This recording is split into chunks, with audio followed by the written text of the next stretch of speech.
Going to do a quick video on Immanuel Quickley, his finishing in the paint, in the non-restricted area. So this is him not quite getting all the way to the basket, but does get right into the chest of Jalen Duren, using that strength that he's added over the offseason to finish. And I know Obi Toppin was wide open here. Benji Ritholtz will disown me if I don't point that out, but we're now focused strictly on the finishing ability by Quickley, who just continues to get better against the opposing rim protector. He will go high off glass on the right side of the basket with Siakam in a deep drop.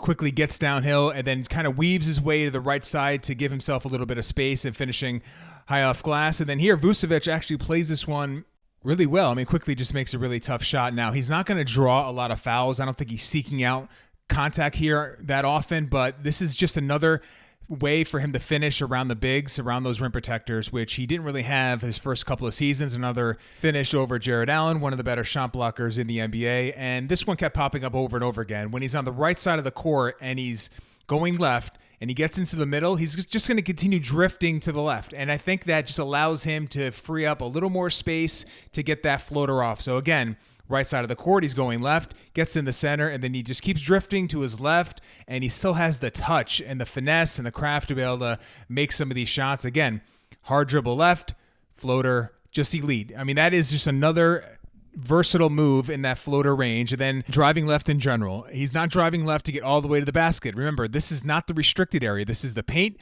but not the restricted area. So he's not getting all the way to the basket, but that floater going left is still very effective. And in this case right here, he's going to reject the screen. So he's going to take two hard dribbles going to his left. The defender is right into him and quickly draws the foul and finishes. And then it gets Patty Mills here where he gets shoulders in front of him. He knows that Mills is going to try to contest from the rear, so quickly cuts him off by heading back towards on an angle to the middle of the floor and finishes pretty easily with that floater. Good work there. And then the short range midi, which Quickley really didn't have in his game his first couple of seasons. Typically, he's picking this dribble up and he's finding a teammate, but he's going to go to that left shoulder turn. His release point's a tad bit higher than it's been in the past when he's in that area.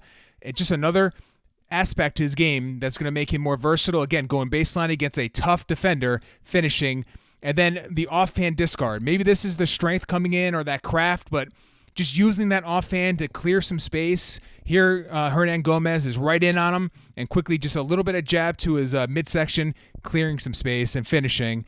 And then the deceleration. And this is, I think, the part of his game that is just fantastic, to be honest with you. Left to right crossover, so he's going to get towards the paint, and then a little slight deceleration, clearing some space. And then it's really great when he's getting downhill in transition because he is so fast with the ball.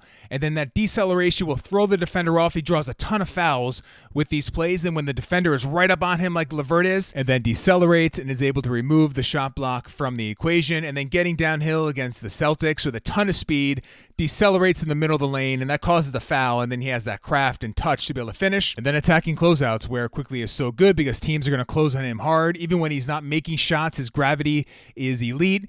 It just requires a couple of dribbles, and he's already into that floater range. So he doesn't have to get all the way to the basket. Here he's going to take a couple of dribbles going left and was able to knock that floater down. And then that stop and go or that herky-jerky action where it just doesn't seem like teams ever really have a beat on him when they're trying to cover him in that area, and draws a lot of fouls because of it. The defense just never really seems quite comfortable guarding him in the floater area. And just quickly, the fact that he's gotten better year after year.